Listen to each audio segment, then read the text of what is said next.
আসসালামু আলাইকুম। জামাত নেতা ও সংসদ সদস্য আমির হামজা আবারও আলোচনায়। আমির হামজা বলছে যে কুষ্টিয়ার 3 আসন।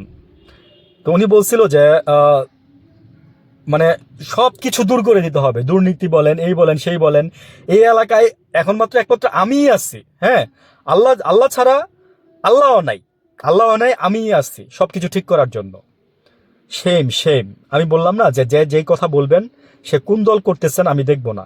সে জামাতের হন, আওয়ামী লীগ করেন আর বিএনপি করেন, that's none of my business. আমি সত্যিটা বলে যাব। তো কথাটা অনেকটা হাসিনার মতো হয়ে গেছে। কেমন জানেন, মানে উনি এই যে আমির হামজা, উনি অতি উৎসুক, মানে মানে উৎসাহ নিয়ে কথা বলে। হ্যাঁ, উনি মনে করে যে ওনাকে হয়তো বা অনেক মানে ডিমান্ডেবল একটা পার্সন হইতেও পারে, আমি জানি না। তো হাসিনা বলছিল না যে শেখ রেহানা ওনার বোন বলছে যে বোন তুমি 15 লাখ মানুষকে, 15 কোটি মানুষকে খাওয়াও বাংলাদেশের। হুম। আর 10 লাখ মানুষকে তুমি খাওয়াইতে পারবা না, রোহিঙ্গাদের নিয়ে বলছিল, মনে আছে আপনাদের? তো এই হাসিনা তখন বলছিল যে আমার বোনের কথাই আমি রাজি হয়েছি এই রোহিঙ্গাদের রাখতে, বুঝছেন? তো হাসিনা খাওয়ায় ভাই। হ্যাঁ, তো আমির হামজারে আমি বলবো যে ভাই, আর হ্যাঁ, আমির হামজা সাহেব, আপনারা কে খাওয়ায়? আপনার রিজিক কে দেয়? আল্লাহ দেয় না? তা আপনি কিভাবে এই কথাটা বললেন? যদিও কথাটা স্লিপ অফ টাং আপনার, কিন্তু কথাবার্তা যখন বলবেন তখন এটা হুঁশ নিয়ে বললেন। আর যদি না হুঁশ নিয়ে আসতে পারেন না, তাহলে বক্তৃতাই দিয়েন না।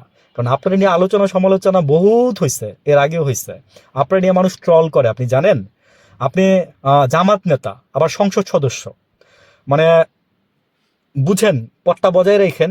মানে আমি বললাম না যে আমাদের দেশে আসলে মানে সংসদ সদস্য, তারপর হচ্ছে প্রধানমন্ত্রী, তারপর হচ্ছে এমন এমন ব্যক্তি হইতে পারে, নিয়ম আছে, হইতে পারবেন, আপনিও হইতে পারবেন।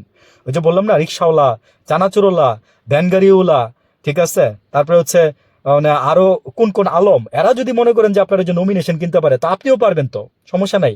আপনার আপনি আপনি ক্লাস 5 পাস না 8 পাস না মেট্রিক পাস না ইন্টার পাস, ওইগুলো আপনার দেখার দরকার নাই। আপনি আপনি ডাক্তার না, আপনি ডক্টর, আপনি ওইগুলো দেখার দরকার নাই।